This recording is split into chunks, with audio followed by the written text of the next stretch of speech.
Okay. Hello, guys. Okay. Now we have Hello. another guest called Zuks. I can't introduce him. He can only introduce himself. Please. My name is Zuks. People call me Soup. Right now, I've been nomadic the last 4 years, been traveling quite a bit, exploring different countries, different cultures, getting to understand what's around the world, finding my own roots. I'm an artist, music producer. I create electronic music that helps you reconnect with your soul and with your inner being. And I'm a mentor as well. I work with people across the world, one to one, programs as well that help you reconnect. And I'm excited to be here, man. That's amazing. Thank you, by the way, for accepting our invitation. Absolutely. It's an honor to be here. Amazing. So there is a subject that I would like to discover with you when it comes to music. You said last time that a lot of people they suffer because I don't remember that you didn't put it that way, but I think that's how my mind filtered it. With most people, they suffer because they need music in order to channel the suffering, in order to be an alchemist. I would like to discover this more because I've never heard of this before, by the way. Oh yeah, beautiful. Well, music is really a form of expression, it's vibration. So, depends on which side you're on. If you're the one who's consuming, well, then the vibrations you receive can help you process. So sometimes, if there's songs that are about heartbreak or about anger or even sometimes violence, these types of songs will help an individual to process their own inner emotions. So if you feel a lot of anger inside when you listen to an angry song, it will help you to move through it, it will help you to express it. The problem comes is when people aren't aware or they don't have the tools to process what surfaces up. So instead of processing it, they end up becoming like what the songs are telling them to do, Yeah. and that's where the problem is. But if you look at it from a more conscious perspective, if you're aware of, oh yeah, I'm feeling angry and this song is really helping me process it, then it's used in a positive way. The problem becomes when we're not aware of how we're using our emotions when they surface up. Okay. So that's on the consumer side. So when you're consuming a vibration, it will conjure up certain things within you. It moves energy. Uh, and when you're the creator and you're somebody who's creating the music, well, then you're channeling something else. Like you might be going, like for me as an artist, if I'm creating music, usually I relay it based off what I'm going through in my current life experience. It helps me move through certain emotions that I'm experiencing in the moment. It helps me understand my feelings. It helps me understand what I need to process and what I'm going through. And then the art is very authentic. It's real. So when someone listens to it, they're going to feel it. And that's what makes a really big difference in That's what I creation. say. Yeah, that's what I say actually about different type of music. It's like there is a Mm-hmm. music that makes you feel alive, and there is a music that can put you down. I think that Yeah. I'm not gonna open this subject about the manipulation that it's happening with lyrics and frequencies. Let's not talk about this or leave it to another time. But I guess there is a certain music that can go viral because the artist is channeling something that's bigger than feelings and words. But I think Abs- I want to stay in this frame of how can I channel my suffering or how to be an alchemist when it comes to whatever is happening in my life. Let's say yeah. because we go through breakups, childhood trauma, and the rejection.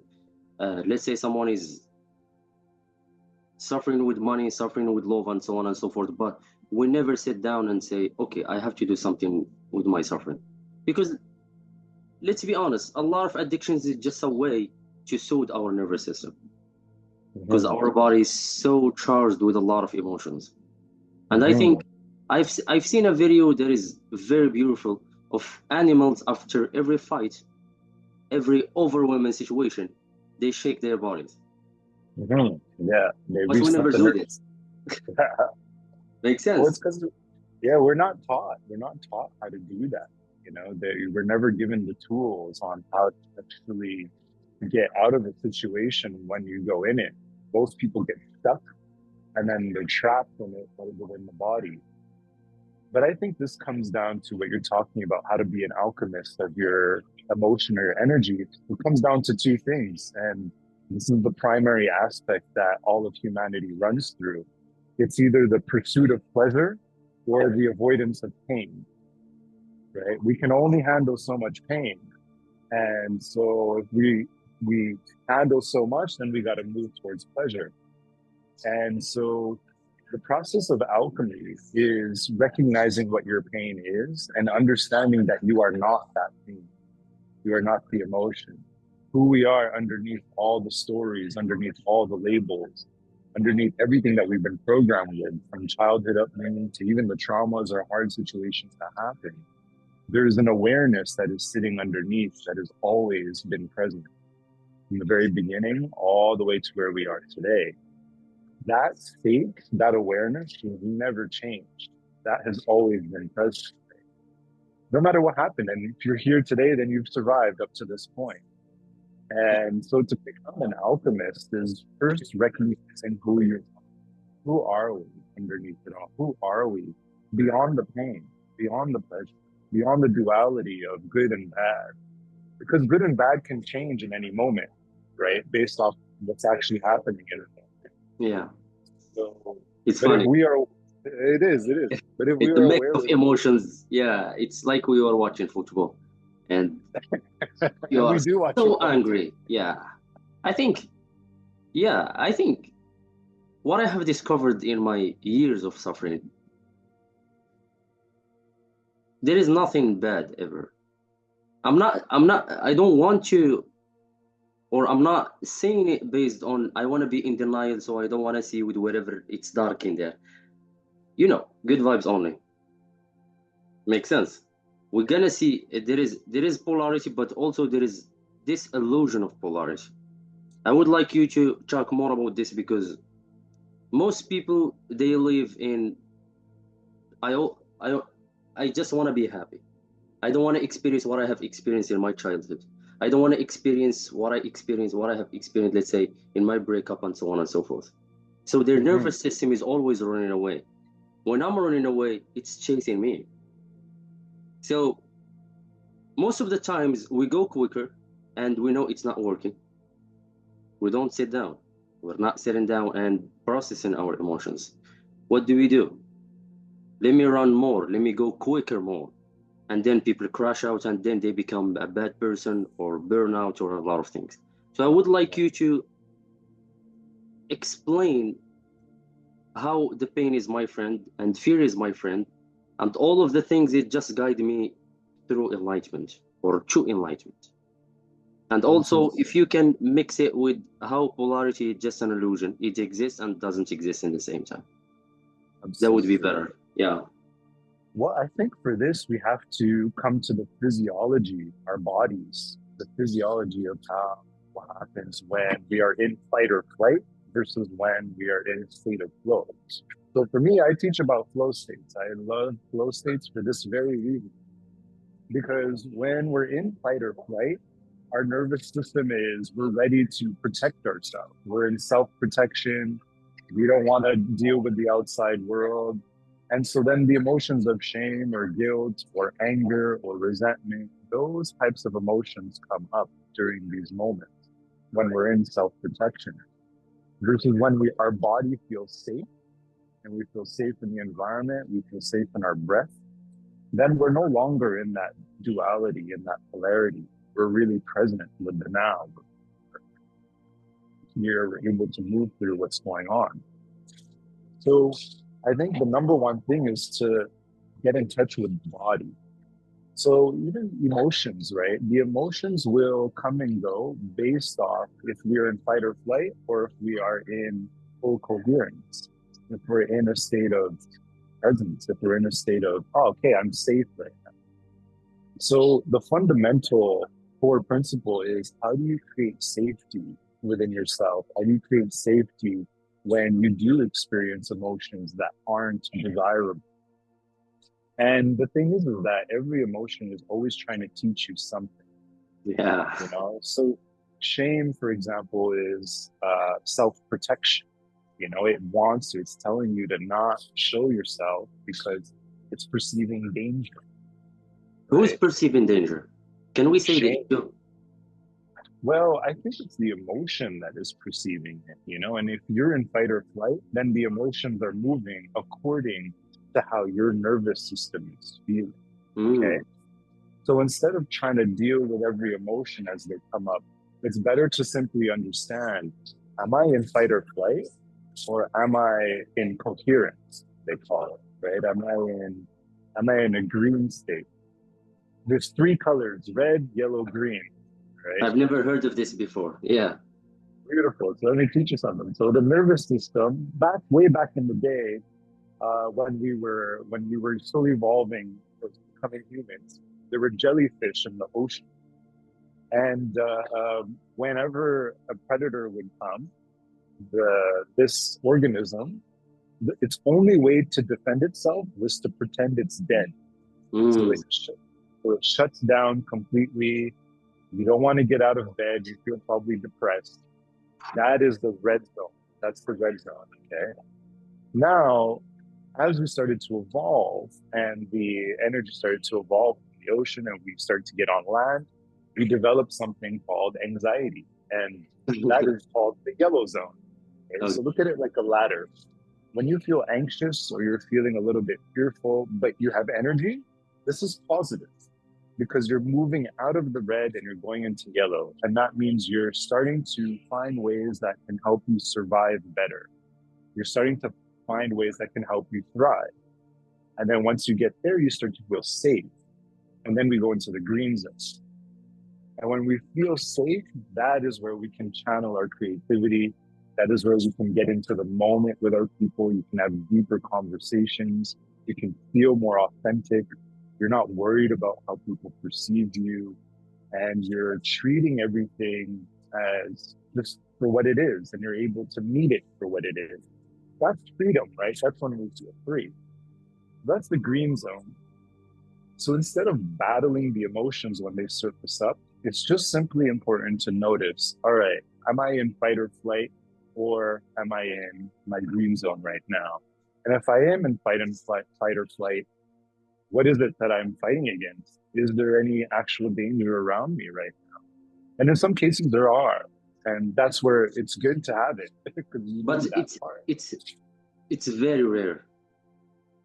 I love this saying of Peter Crony saying, adding to what you said. He said, if it's not life threatening, it's ego threatening. That's it. Makes sense. It's like, let's say, I think I love what you have explained because most of people, they are fighting their emotions and fighting life, even though it's like the emotion itself is saying, it's like Bashar is talking a great deal about fear. He said, fear is not a bad thing. It's just knocking your door. Hello, I'm just trying, I'm here to indicate something. It's like, no, Exactly. I don't like you. You are unwanted. And they close the door and he will be like, hey, behind the door. Hey, look, I'm gonna come next time, but I'm coming bigger. Maybe Exactly. I came with anxiety this time. I'm gonna come with panic attack. Next time I'm gonna come with, let's say, burnout or whatever you want to call it. And I know exactly what I'm talking about because I've been there for years. Mm-hmm. And yeah, I was scrolling one day and I've heard this philosopher said, my whole life I was fighting something, but I still don't know what it is. Makes That's sense. okay. Absolutely. Because we all have a fighter inside of us too. And I think that the more you can accept your own fear, the less impact it will have on your life. The problem is when we watch media or we watch, the news and headlines or even entertainment for that matter, all of those things they feed off of contrast. So by them showing you polarities or two opposing forces, it forces you to choose a side. And then when you choose a side, boom, you're ready to fight, right? Yeah. It puts you in that mode. So what we got to do is if you don't focus on any of the media, because media means illusion. Most of it isn't real. It's made to get your attention. 99%. Yeah, Then when you don't feel good, well, then you're in a good position to buy things. So then they'll start Ooh. advertising to you. Ooh. And Maybe then it all it's time to do a connects. Botox. Maybe it's time to have a surgery because you're not enough. Exactly. I'm not judging people who are doing this. We're just pointing. It's like there are a lot of things that, because I had a friend, she said one day, I want to have a surgery. I was like, look, I know what you're going to say. Please don't tell me what to do. Don't tell me accept yourself. I just want to do it with intentions. It's like, all right. I'm not judging. I'm just pointing. Just ask yourself why I want to do this.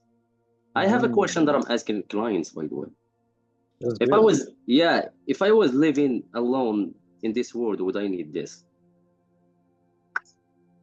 Oh, that's a good question. Yeah. I had a client from the US. He was really, he was making a lot of money. He's a businessman, and then he started buying, and then he said, "I'm so tired of buying everything.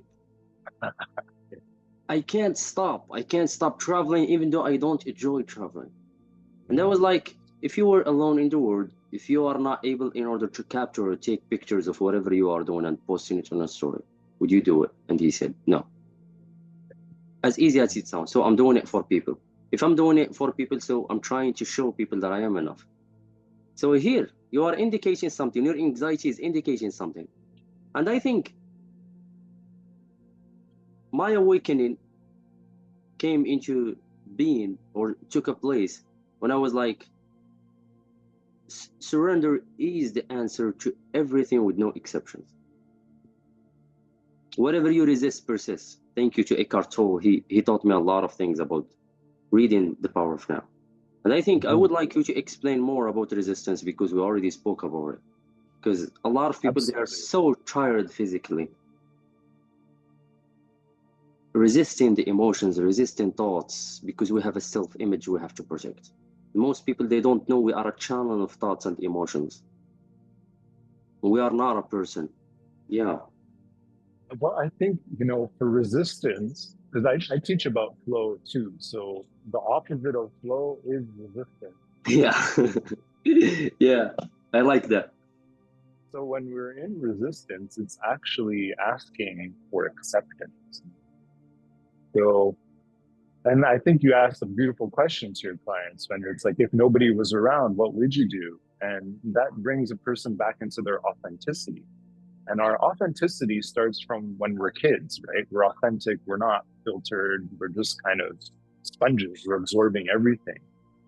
The problem is that we don't actually have much choice in the matter. Like, you didn't get to choose your name, you didn't get to choose so many things.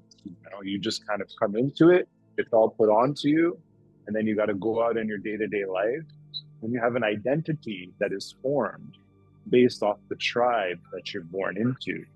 And then that identity is the thing that is running the show. However, as we go through a little bit of suffering, we start asking ourselves, well, I must be bad because I'm suffering. What's wrong with me because I'm suffering? Or what's wrong with the world because I'm suffering? And we keep wondering what it is around us that is causing that suffering. But the truth is that the suffering is a manifestation of the suppression of who we are. And of, like, we're told to shut down our imagination, don't be so open, and all these different things that society will put onto you. And only until we're able to work through the identity structures and the stories that we say, it's all stories and narratives. Yeah, through very those good. stories, Exactly. And then you realize, well, there is only right here, right now. So I have the ability to create with what is present right here, right now. And for me, that's a really powerful place to live in, because I remember personally, I was driving one time, I had a near-death experience. Really? Yeah, it was a powerful I was looking moment. for someone to talk to me about near-death experience. There it is. Here I am. Bro. I didn't know that. That was profound, but it changed. I'm so curious to hear about it. If you want to talk about it, even profound or superficially speaking, I don't mind. I mean, yeah, I've shared the story a lot, but what happened with that whole thing was I was driving, and I had to get to the hospital, and I couldn't breathe. So at the time, I had to either just like pull over and pretty much let my life go. All the suffering, all the depression, all the fear of not paying my bills on time, all the, being like fighting, not being a disappointment to my loved ones, all of those things, I could let it go. I didn't have to worry about it. I could just pull over and my life would be done. Or I could keep driving. And that was the message I received in the moment, was that you can do both. You can pull over, don't worry, or keep going and don't worry. And it Oh, was in that moment I wow. realized exactly. It was in I that thought moment you would say you can just hustle and bustle and then go to the hospital with worrying and because that's the self-help mindset we have now. that's it. Well, I had that mindset too at that time, so Me I kept too. going. Yeah. So I got there. I did get there in time, and I was revived, and everything worked out. But that moment taught me that it's all about what you choose in this now. Because at that moment, it was life or death, you know? And the Situation. moment I chose was very, very important. The choice I was making was important. And I thought if I brought that same level of importance to the choices I'm making in every moment of my life, how much more fulfilling would it be? How much more fulfilled would I feel in my life? And that really started to ring true. And so every day, every moment, I started to remind myself, I'm like, am I choosing my higher self right now? Or am I afraid? Or am I fighting something? Mm. Yeah. And so the moment I just started to choose the higher self, that's when I realized that the awareness underneath all the stories is unchanging. That is the one consistency you will always have. Every individual. People will come, people will go. You'll have new jobs or new things. All these other aspects of your life will come and go. But who you are, the observer who is witnessing all of these different life experiences, the one who is listening is always present and is never changing, especially the one who is No, listening. no, yeah. So that's what's important. Because that when you become in touch with the listener, then we can become creative about what we decide to think and what we decide to say to ourselves.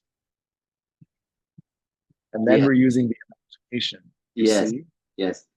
I want lately I have recorded a podcast and I was talking to this friend who is coaching too. And I said I do not agree with a lot of ways. I'm not rejecting anything. I'm just saying it's just my opinion because Mhm.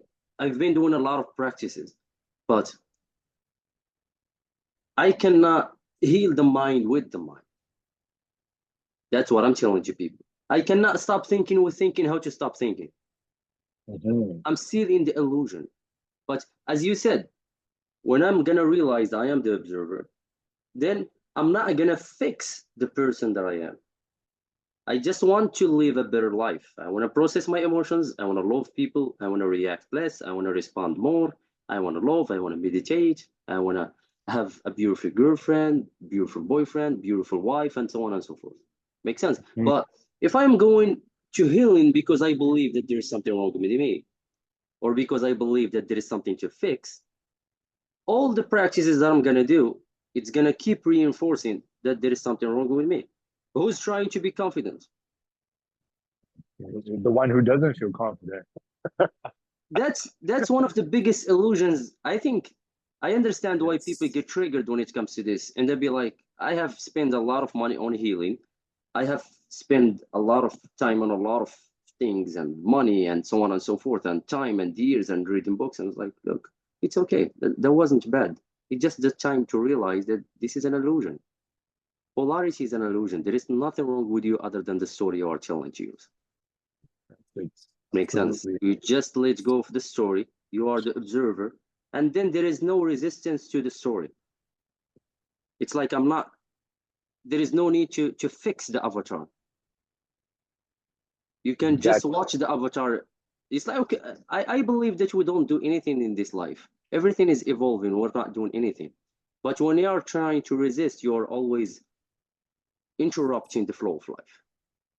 We don't do anything to breathe. We don't do anything to circulate our blood. or to heal or anything. But when we are trying so bad in order to be enough for the world and to see me and recognize me and clap for me because I feel that there is something wrong with me because maybe my mother said something when I was a kid, I don't think that's a source of motivation in order to go to heal. That was... Absolutely. That's powerful, man. And I think it is part of the path, you know, like you're going through your suffering and then you use the modalities to help you come back to who you really are. And then once you touch that part of, oh, this is who I am and this is how I feel outside of that pain, I want to feel like this all the time.